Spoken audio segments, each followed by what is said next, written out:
Welcome back to the video, guys. This is Mohit Sharma back with you with the video and the series of FCAT 11 2025. Basically, we're gonna do the questions of GK here, that is called most 20 expected questions.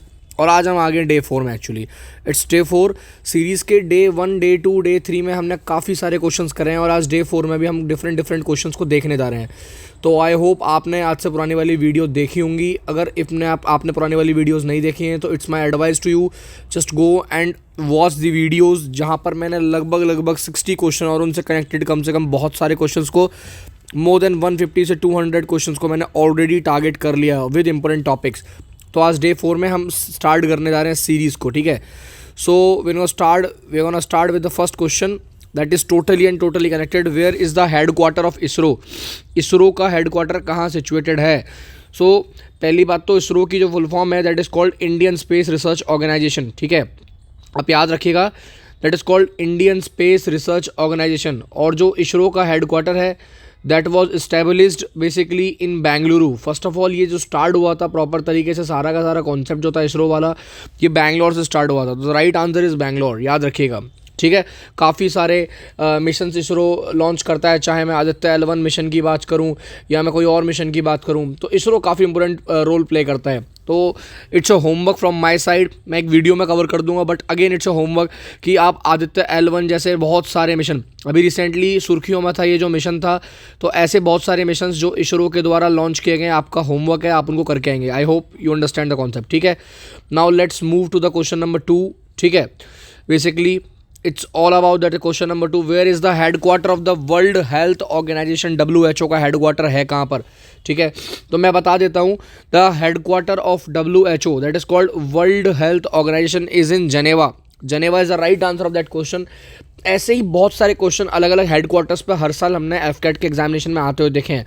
तो आप याद रखिएगा कि world trade organisation, ठीक है, world trade organisation का जो head quarter है again that is in Geneva. Geneva में ही है उसका भी head quarter. Universal postal union, याद रखिएगा, UPU. ठीक है, इसका हेड क्वार्टर कोई पूछेगा तो the answer will B Switzerland. ठीक है, वहीं वर्ल्ड बैंक के ऊपर कभी क्वेश्चन अगर आपसे पूछा जाता है तो the answer will B Washington DC USA. ठीक है, इस बात को आप याद रखिएगा. तो कुछ ऐसे ही हेडक्वार्टर्स हैं जहाँ कई बार क्वेश्चन पूछ लिए जाते हैं.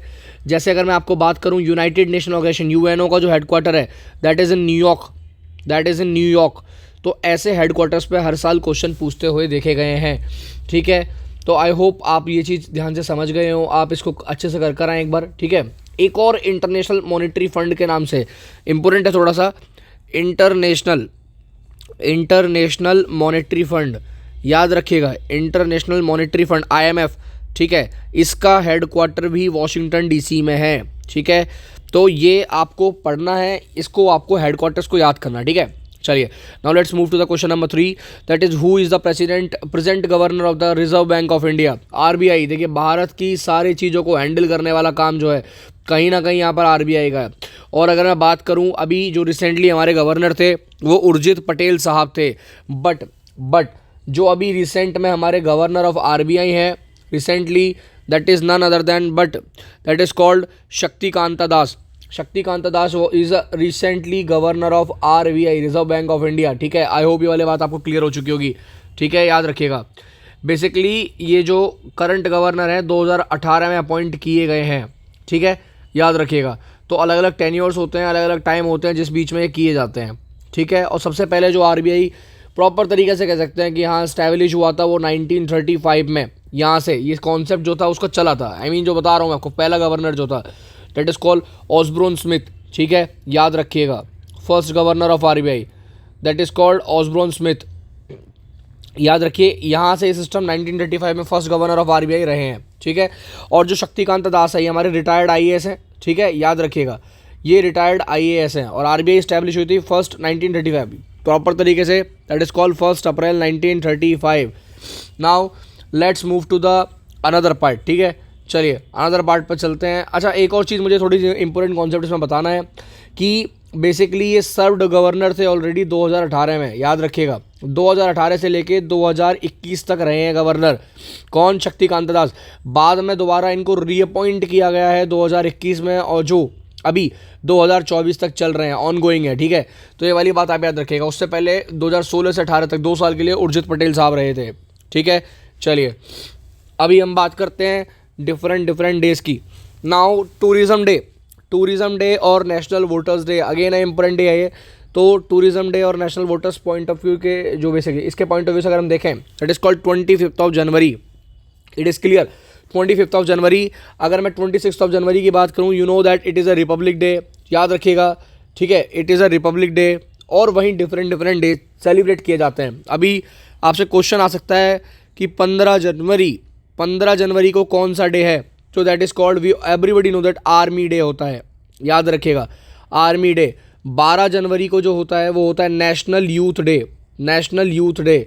और 10 जनवरी वर्ल्ड हिंदी डे, याद रखिए। हिंदी अगेन एक इंपॉर्टेंट लैंग्वेज के तौर पे देखी जाती है। 9 जनवरी एनआरआई डे, यानी कि भारतीय प्रवासी दिवस या प्रवासी भारतीय दिवस, that is called NRI day. जब महात्मा गांधी पहली बार 9 जनवरी 1950 में इंडिया में आए थे, तो आप ये वाली बात याद रखिएगा। Now let's move to the next question number 5। Who is known as the father of all Indian civil services? तो ऑल इंडियन सिविल सर्विसेज के फादर किसको माना जाता है? तो आपको पता ही होगा, भारत को जोड़ने का काम, जब भी ऐसे क्वेश्चंस, ऐसी चीज़ों की बात आती है, तो कहीं ना कहीं एक नाम जो सबसे ज़्यादा उभर कर सामने आता है, that is called Sardar Vallabhbhai Patel. तो Sardar Vallabhbhai Patel is a right answer of that question. Sardar Vallabhbhai Patel ही हैं भारत के ऑल इंडियन सर्विसेज के फादर, याद रखिएगा।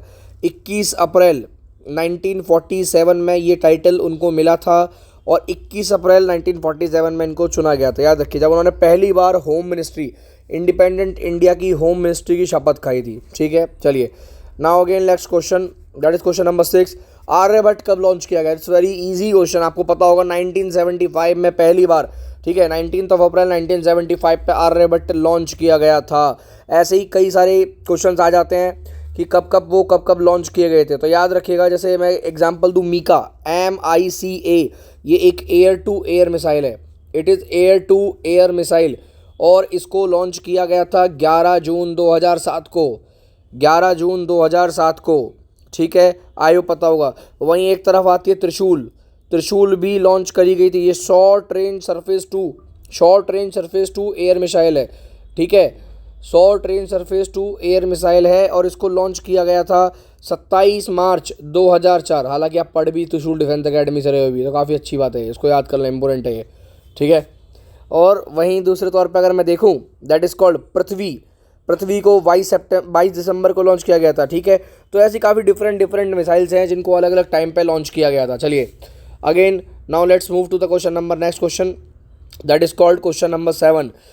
INS विक्रांत, काफ़ी ज़्यादा फेमस एक एयरक्राफ्ट बोल दीजिए, सॉरी शिप बोल दीजिए, हमारे लिए कुछ भी है, but the most important thing is that कि INS विक्रांत जो है हमारे लिए प्राइड का सिंबल है एक तरीके से, और बहुत ज़्यादा इसने हमारे लिए काम किया है।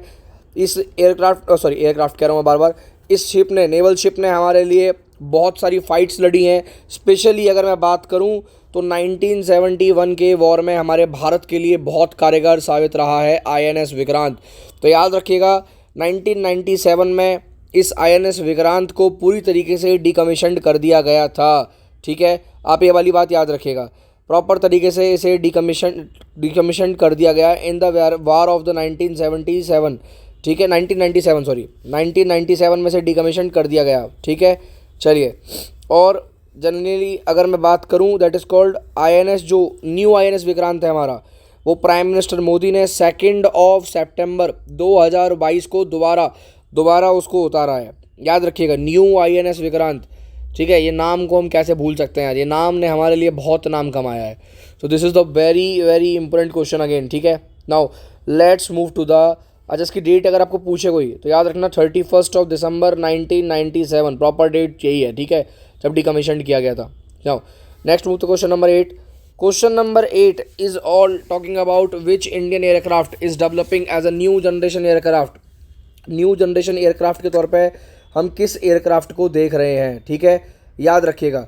तो बेसिकली अगर मैं जनरल से बात करूं, यहाँ पर हम अगर एक जो इंडियन एयरफोर्स का हालांकि दैट इज़ कॉल्ड AMCA पे भी वर्क कर रही है। Indian air force is also working on different different aircraft, but कहीं ना कहीं C295 इसकी डिलीवरी जो 2031 तक यहाँ पर बात करने की बात हुई है। इंडियन हमारी कंट्री है basically, that is being developed there. तो याद रखिएगा C दैट इज़ कॉल्ड 295, ठीक है, मेड इन इंडिया है ये। यहाँ इसकी अगर मैं बात करूँ एयरक्राफ्ट की तो 100 फ्लाइंग आवर्स की यहाँ बात हो रही है इसके, और 6 टन तक का फ्यूल, ठीक है, 6 टन तक का फ्यूल जो है वो ऑफलोड कैपेसिटी है इसकी। याद रखिए 6 टन तक का जो फ्यूल है वो उसकी ऑफलोड कैपेसिटी है, और इसको 2031 तक हम उसको डिलीवर करने की बात कर रहे हैं, ठीक है, याद रखिएगा। Now this is the one thing कि भाई ये काफ़ी इंपॉर्टेंट न्यूज़ है हमारे लिए, और काफ़ी ज़्यादा कह सकते हैं प्राउडफुल बात है हमारे लिए, ठीक है। चलिए, इसके अलावा अगर मैं बात करूं that is called AMC, again a very important point. इसको 2034 तक प्रॉपर तरीके से डिलीवर, एडवांस एयरक्राफ्ट है, it is the advance aircraft, याद रखिएगा, ठीक है। नाउ बेसिकली अगर मैं AMC की बात करूं, सच में इसकी जो टेक्निक्स हैं, उसकी जो चीज़ें हैं वो बहुत ज़्यादा एडवांस है। तो 2034 से 35 तक के बीच में इसको भी डिलीवर कर दिया जाएगा, ठीक है। चलिए, नाउ इसके अंदर अगर एक छोटी सी बात करूं, again that is called Tejas MK2। तो तेजस MK जो 2 है, इसके क्या काम है, इसकी क्या चीज़ें हैं, तो ये लाइट कॉम्बैक्ट, ये ऑलरेडी है हमारे पास, ठीक है। हमारी फोर्सेस में जो एंटर हुआ था दैट इज़ कॉल्ड इन 2016 हुआ था। ये लाइट कॉम्बैक्ट एयरक्राफ्ट है जो 2026 में एनरोल हुआ था, याद रखिएगा। तो एरोनॉटिकल डेवलपमेंट एजेंसी ने इसको बनाया है, ये वाली बात आप याद रखिएगा। और वहीं अगर मैं दूसरे जैसे यानी कि C295 की बात करूं तो उसको बनाया है totally advance system limited, TASL ने, याद रखिएगा, टोटल एडवांस सिस्टम लिमिटेड, ठीक है। चलिए, और वहीं अगर मैं बात करूं लास्ट AMCA के बारे में, तो दैट इज़ कॉल्ड AMC का फॉर्म बताया तो मैं आपको एक बार, एडवांस्ड, ठीक है, advanced medium combat aircraft, advance medium combat aircraft इसकी फुल फॉर्म है। और इसको बनाया गया था बेसिकली प्रॉपर तरीके से यहाँ पर इंडियन गवर्नमेंट के द्वारा बनाया जाएगा। जैसे प्राइवेट कंपनी है इसमें जो इन्वॉल्व हो रही है, जैसे that is called Hindustan aeronautical limited, HAL का बहुत बड़ा रोल है यहाँ पर, ठीक है। तो ये आपको पता होना चाहिए, याद रखिएगा। AMCA जो सिंगल सीट है ट्विन इंजन के साथ साथ, ठीक है। और इसके साथ साथ ये एयरक्राफ्ट काफ़ी, ये एयरक्राफ्ट जो है प्रॉपरली इंडियन एयरफोर्स और इंडियन नेवी भी मतलब साथ साथ में अपनी बेनिफिशियल चीज़ों के लिए इसमें बेनिफिट में डेवलपमेंट करेगी। चलिए, अभी बात करते हैं अगले क्वेश्चन की तरफ। Now question number 9 is all about what is the study of soil. Study of soil को क्या बोलते हैं, तो काफ़ी इजी क्वेश्चन है, आई थिंक आपने पढ़ा हो, दैट इज़ कॉल्ड पेडोलॉजी। तो pedology is known as the study of soil, याद रखिएगा। तो pedology is known as the study of soil. वहीं अगर मैं बात करूँ हाइड्रोलॉजी की, तो हाइड्रोलॉजी एक ब्रांच है, it is a branch of geology, branch of geology, याद रखिएगा, ब्रांच ऑफ जियोलॉजी, ठीक है। चलिए, आपको आई होप ये क्लियर हो चुका होगा, ठीक है। ऐसे ही इकोलॉजी, ग्लेशियोलॉजी में हम ग्लेशियर्स के बारे में पढ़ते हैं, ठीक है। और यहाँ पर हम इकोलॉजी में अपने इन्वायरमेंट के बारे में पढ़ते हैं। तो काफ़ी ज़्यादा चीज़ें हैं जो आप बहुत काफ़ी कह सकते हैं कि आराम से यहाँ से क्वेश्चन बन सकते हैं, और ये काफ़ी इंटरेस्टिंग और ईजी क्वेश्चन भी होते हैं, ठीक है। तो डिफरेंट डिफरेंट क्वेश्चन आ जाते हैं।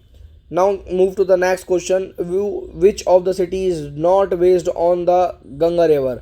आई think it's a repeated question of the last video, but it's okay, हम बता चुके थे इनमें से ऐसी कौन सी city. Delhi is the right answer for that question. Now move to the question number 11, who found the Marathi newspaper Kesari. Oh my god, this is again question from the modern history.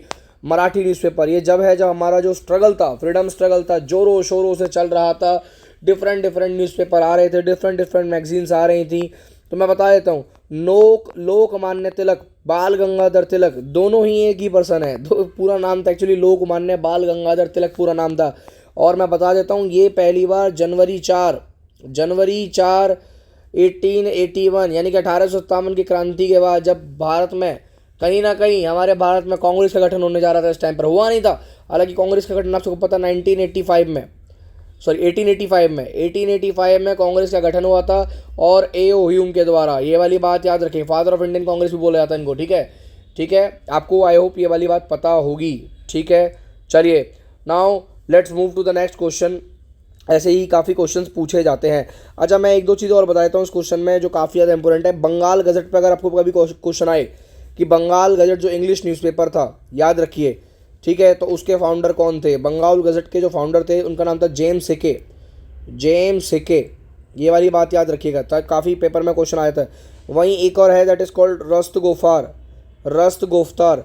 ये गुजराती न्यूज़पेपर था, ये गुजराती न्यूज़पेपर था जो दादा भाई नरोजी लेकर आए थे, दादा भाई नरोजी। और दादा भाई नरोजी ने एक बहुत इंपॉर्टेंट थ्योरी भी दी है, that is called drain of wealth. याद रखें किस तरीके से अंग्रेज हमारे भारत का पैसा भारत से बाहर लेके जा रहे हैं, ठीक है, याद रखना। शिशिर कुमार जी ने अमृत बाजार पत्रिका दी थी, और ये इसी तरीके से GS अय्यर जी ने हिंदू को पेपर दिया था, याद रखिए। तो काफ़ी ज़्यादा पेपर्स हैं, काफ़ी ज़्यादा चीज़ें हैं जो अलग अलग दी गई हैं, तो आप ये बेसिकली याद रखिएगा, ठीक है। चलिए, now again let's move to the next question, that is called question number 11। और इन question number 12 sorry, who found the Bengal gazette. देखिए क्वेश्चन रिपीटेड क्वेश्चन है, अगेन दादा भाई नरोजी ने इसको फाउंड किया था, ठीक है, तो ये वाली बात मैं बता चुका हूँ अभी। नाउ क्वेश्चन नंबर 13 पे चलते हैं। Who appoints the CJI, chief justice of India को कौन अपॉइंट करता है? तो मेरे भाई चीफ जस्टिस ऑफ इंडिया को अपॉइंट करने वाला नन अदर देन प्रेसिडेंट। जब भी मैं किसी भी कॉन्स्टिट्यूशनल पोजीशन की बात कर रहा हूँ, चाहे PM हो, चाहे CJI हो, या कोई भी हो, या वाइस प्रेसिडेंट हो, उन सबको अपॉइंट करने वाला chief justice president of India ही होगा, because is the supreme person of this country. तो प्रेसिडेंट ऑफ इंडिया ही अपॉइंट करता है। सो CJI आपको पता ही होंगे, संजीव खन्ना साहब हमारे अभी रिसेंटली CJI, और DY चंद्रचूड़ हमारे लास्ट CJI थे, ठीक है, यह वाली बात याद रखिएगा। चलिए, now let's move to the again next question, question number 14। What is the quorum for the proceeding? House की प्रोसीडिंग के लिए कितना कोरम रिक्वायर्ड होता है, ठीक है। तो हाउस की प्रोसीडिंग के लिए कोरम रिक्वायर्ड होता है 1/10, दैट इज कॉल्ड 10%, याद रखिए, दैट इज कॉल्ड 10% कोरम, चाहे मैं लोकसभा या राज्यसभा, यानी कि इतने लोग तब तक बैठेंगे नहीं जब तक हाउस की प्रोसीडिंग स्टार्ट नहीं होगी, ठीक है।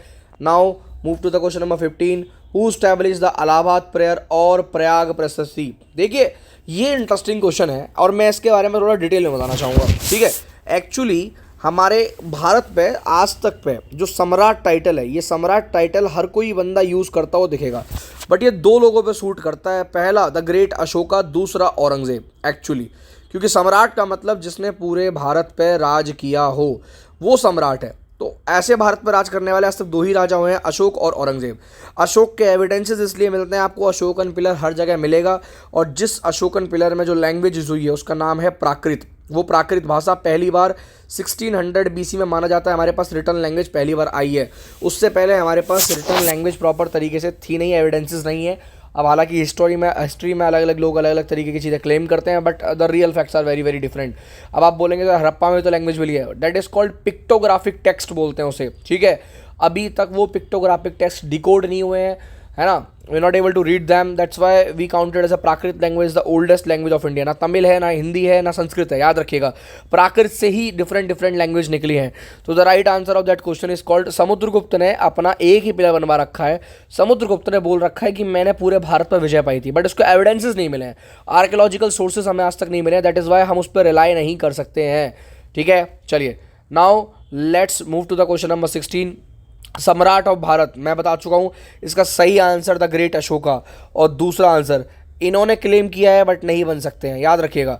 Because the reason of that कि आपके भारत में अगर आप देखो कोई भी चीज़ हो, हिस्ट्री अगर मैं जर्नल से बात कर रहा हूँ, हिस्ट्री अगर किसी चीज़ से लिंक कर रही है तो वो है इंक्वायरी, यानी कि हिस्ट्री डिपेंड करेगी सोर्सेज पे, और जब हम उन सोर्सेज की इंक्वायरी करेंगे तब पता चलेगा क्या वो एविडेंसेस सही हैं या वो एविडेंसेस गलत हैं। तो अगर 10 में से 6 हिस्टोरियन बोल रहे हैं सही हैं, तभी उसको हिस्ट्री काउंट किया जाएगा। अदरवाइज 4 से 5 लोग अगर मना कर रहे हैं तो that will be considered as a mythology. तो माइथोलॉजी के बेसिस पे हम उसे कलेक्ट करेंगे, ठीक है। आई होप ये आपको क्लियर होगा। Now let's move to the question number 17। में पूछा गया how many latitudes and longitude we have. तो मैं बता देता हूँ टोटल हमारे पास कितनी लैटिट्यूड्स हैं। तो अगर मैं जर्नल से एग्जाम्पल लूँ तो अब ये देखिए, अगर 0 degree that is called 0 degree, 1 degree, 2 degree, 3 degree, 4 degree, ऐसे करते हुए मैं डिफरेंट जाऊँगा। जब परपेंडिकुलर लाइन खींचूंगा तो 90 डिग्री आएगा, जो कि एक पॉइंट के बराबर होगा। अब मैं अगर लैटिट्यूड्स को ड्राइव करूं प्रॉपर तरीके से तो 1 डिग्री पर एक लाइन, 2 डिग्री पर दूसरी, 3 डिग्री पर तीसरी, चौथी पर चौथी, और ऊपर जाते जाते मुझे 90 डिग्री पे टोटल 90 लाइंस मिलेंगी। यानी कि इधर 90 है, सिमिलरली नीचे भी 90 है, और एक अपनी होगी, तो टोटल 181 लैटिट्यूड्स। और लॉन्जिट्यूड्स तो आप जानते ही हो, पूरा सर्कल होता है दैट इज कॉल्ड, जो 360 डिग्री का होता है। अब टोटल अर्थ जो है हमारी वो 360 डिग्री की, एक अंदाज़ा लेके चल रहे हैं, गोल है इसलिए। तो इस तरीके से यहाँ जाएंगे और यहाँ जाएंगे, टोटल 360 पड़ेगा कुल मिले, कैसे भी चले जाओ। तो अगर 360 पड़ रहा है, 1 डिग्री का गैप देकर अगर मैं एक लाइन लॉन्जिट्यूड खींच रहा हूँ तो दूसरी डिग्री पे 2, 3 डिग्री पे 3, तो टोटल ऐसे करते करते करते करते 360 डिग्री पे टोटल कितनी लॉन्जिट्यूड होंगे हमारे पास, 360 लॉन्जिट्यूड्स होंगे, याद रखना, ठीक है। तो the right answer will be C, 181 and 360। Now let's move to the question number 18। Any number of जजेस, basically right now we are having in supreme court, ठीक है। और सुप्रीम कोर्ट में हमारे टोटल कितने नंबर ऑफ जजेस हैं, चलिए अभी ज़रा बात कर लेते हैं इस क्वेश्चन की। काफ़ी इंटरेस्टिंग क्वेश्चन है, मुझे पसंद आया क्वेश्चन एक्चुअली। तो इस क्वेश्चन के अंदर अगर मैं जनरल से बात करूं तो देखो, इसकी मैं स्टार्टिंग यहाँ से करना चाहूँगा। आज हमारे पास टोटल 34 जजेस हैं, जिसमें से एक हमारे CJI हैं और बाकी हुए बचे हुए हमारी जो 33 हैं, दैट इज़ कॉल्ड हमारे प्यूनी जजेस। प्यूनी जजेस मतलब एक तरीके से आप मान के चलो अदर जजेस को यहाँ पर प्यूनी जजेस बोला जाता है। अगर आप पूछोगे मुझसे सर प्यूनी का मतलब क्या है, कोई मतलब नहीं है, बिकॉज टेक्निकल टर्म जो लॉ में यूज़ की जाती है उसका कोई मतलब नहीं होता। दैट इज़ द रीज़न कि 33 हमारे पास प्यूनी जजेस हैं और बचे हुए हमारे पास जो है वो एक जो है CJI है, जो संजीव खन्ना है। बट अगर मैं बात करूँ, इसके अंदर हमेशा से चेंज आते रहे हैं। पहली बार जो हमारे यहाँ सुप्रीम कोर्ट खुला था, हम सब लोग अच्छे से जानते हैं कि जो सुप्रीम कोर्ट हमारे पास आया है वो 1951 में आया।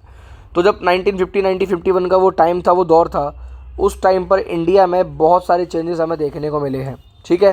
तो स्पेशली अगर मैं जनरल से बात करूं, ठीक है, तो उस केस में अगर मैं CJI की बात करूं, सबसे पहले हमारे पास 8 हुआ करते थे, ठीक है, याद रखिएगा, हमारे पास 8 हुआ करते थे। तो बेसिकली आपको पहले मैं डेट ही बता देता हूँ सुप्रीम कोर्ट की, दैट इज़ कॉल्ड 26 जनवरी 1950, जहाँ पर हमारा पहली बार आज़ाद भारत का प्रॉपर तरीके से हमने यहाँ इस्टेब्लिश किया था। तो ओरिजिनली हमारे पास जो नंबर ऑफ जजेस थे वो टोटल थे 8 जजेस थे, जहाँ पर एक हमारे CJI थे और 7 हमारे, बेसिकली ये सुप्रीम कोर्ट की बात कर रहा हूँ मैं, 7 हमारे नॉर्मल जजेस थे। उसके बाद अगर मैं बात करूँ, कुछ चेंजेस आए इसमें, यानी कि 1956 में टोटल हमारे पास 10 जजेस हुए, याद रखिएगा, 10 में से 9 एक जगह और एक जगह। फिर बाद थोड़ा टाइम और अगर बात करूँ, डेट इज़ कॉल्ड 1960 में 13 हुए, टोटल 13 जजेस हमारे पास थे। उसके बाद वहीं 1977 में हमारे पास 17 हुए, 1986 में हमारे पास 25 हुए, यहाँ पर 2008 में हमारे पास 30 हुए और 2019 में हमारे पास दैट इज़ कॉल्ड 33 हुए। 33 + 1, 30 + 1, 25 + 1, इस तरीके से जो जजेस हैं वो धीरे धीरे बढ़ते चले गए, ठीक है। इस तरीके से आप ऐड ऑन कर दीजिए। तो ओवरऑल आज जो हमारे पास जजेस हैं, right now we are having 34 जजेस, ये आपको पता होना चाहिए, ठीक है। पर जो मोस्ट इंपॉर्टेंट चीज़ है वो वही थी जो मैंने बताया, अभी हमारे पास 34 जजेस, आपको इतना याद रखना है। Now question number 19, high court act कब जाओ। अब देखो हाई कोर्ट एक्ट आ गई बात तो मैं बता दूंगा, बस हालांकि इसका आंसर 1861 है, ठीक है, बट मैं बता देता हूँ कि 19th सेंचुरी की यहाँ पर बात कर रहा है। और 19th सेंचुरी में ये बेसिकली 1861 में हमारा हाई कोर्ट एक्ट पास होता है, जहाँ पर हमारी 3 हाई कोर्ट बनती हैं। पहली बनती है उस जगह की सबसे फेमस जगह बम्बई, दूसरी बनती है उसके बाद मद्रास, और तीसरी बनती है उसके बाद आपकी कलकत्ता, ठीक है। तो 3 हाई कोर्ट बनती हैं आपकी। हालांकि 1773 में जब पहली बार रेगुलेटिंग एक्ट आया था, तो याद रखिएगा, रेगुलेटिंग एक्ट जब पहली बार आया था, यही वही रेगुलेटिंग एक्ट है जिससे हमारी पहली सुप्रीम कोर्ट यानी कि फेडरल कोर्ट की स्थापना हुई थी। ये वाली बात आप याद रखिएगा, फेडरल कोर्ट की स्थापना इसी से हुई थी। उसके बाद 1861 में आया। फिर 1935 में हमारे पास आया, हमारे लिए, हमारे लोगों के लिए, जो एक तरीके से हम बोल सकते हैं डिफरेंट चीज़ें थी यहाँ पर जो आती हैं। पर 1935 में हमारे पास एक फेडरल कोर्ट बनता है इंडिया के लिए, और उस फेडरल कोर्ट के अंदर 3 जजेस हुआ करते थे। ये वाली बात याद रखिएगा, ठीक है। बाद में इसी फेडरल कोर्ट का नाम चेंज करके 1950 यानी कि 26 जनवरी 1950 और थोड़ी सी पावर बढ़ा के, यानी कि इस फेडरल कोर्ट के ऊपर अगर एक बॉडी थी तो वो ब्रिटिशर बॉडी थी, बट इसके ऊपर कोई नहीं है। यहाँ सुप्रीम कोर्ट सबसे सुप्रीम है जैसे आज है, तो यहाँ पर हमारी फेडरल कोर्ट का नाम चेंज करके क्या कर दिया, सुप्रीम कोर्ट। आई होप ये क्वेश्चन आपको समझ आया होगा। Now let's move to the last question of this series. In this series will gonna see कि major Dhyanchand award is totally that is called related to which field, किस field से ये related है। तो that is the life time achievement award है ये, ठीक है, याद रखिएगा। नाउ ये किस, अब डिफेंस एग्जाम क्रैक करना हुआ और भी आसान, त्रिशूल डिफेंस एकेडमी लेकर आए हैं बिल्कुल ही एडवांस लर्निंग ऐप। तो आज ही ज्वाइन करें और स्टार्ट करें अपनी ऑनलाइन क्लासेस।